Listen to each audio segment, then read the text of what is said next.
Hello friends, అందరూ ఎలా ఉన్నారు? ఈరోజు వచ్చేసి బంగాళదుంప దోసకాయ కర్రీ అయితే చేసేద్దాం గైస్.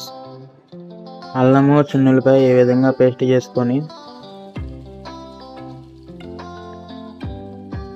బంగాళదుంప, కొత్తిమీర, కరివేపాకు, దోసకాయ, టమాటో, ఉల్లిపాయలు, పచ్చిమిరకాయ, అల్లము చిన్నులపై పేస్ట్, చికెన్ మసాలా, స్టవ్ మీద ఒక గిన్నె పెట్టుకొని ఒక గంటె ఆయిల్, తెరమూత గింజలు, ఎండుమిర్చి, ఉల్లిపాయలు, పచ్చిమిరకాయలు వేసేసుకొని ఒకసారి మిక్స్ చేసుకోవాలి.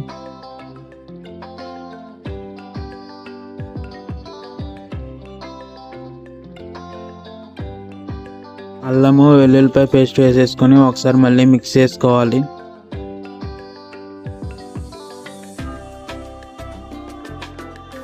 ఒక టమాటో చిన్న చిన్నగా కట్ చేసుకున్న 250 గ్రామ్స్ దోసకాయ, కొత్తిమీర, కరివేపాకు, 250 గ్రామ్స్ బంగాళదుంప, తగినంత ఉప్పు, పసుపు వేసుకొని ఒకసారి మిక్స్ చేసుకోవాలి.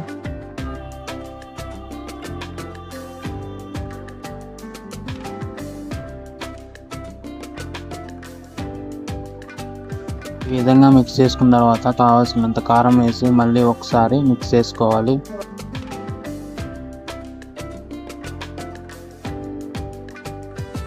కావాల్సినన్ని వాటర్ పోసుకొని బాగా ఒకసారి మిక్స్ చేసుకొని మూత పెట్టేసి బాగా వాటర్ దగ్గరికి వచ్చేదాకా ఉడికించుకోవాలి.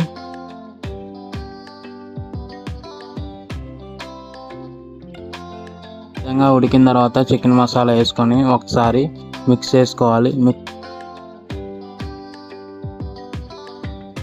చేసుకున్న తర్వాత కొత్తిమీర వేసుకొని మళ్ళీ ఒకసారి మిక్స్ చేసుకుంటే బంగాళదుంప దోసకాయ రెడీ గాయస్. ఈ కర్రీ రైస్లకు కానీ చపాతీలకు కానీ చాలా టేస్టీగా ఉంటుంది గాయస్. వీడియో కనుక నచ్చితే please like and share, subscribe కూడా చేసేసుకోండి గాయస్.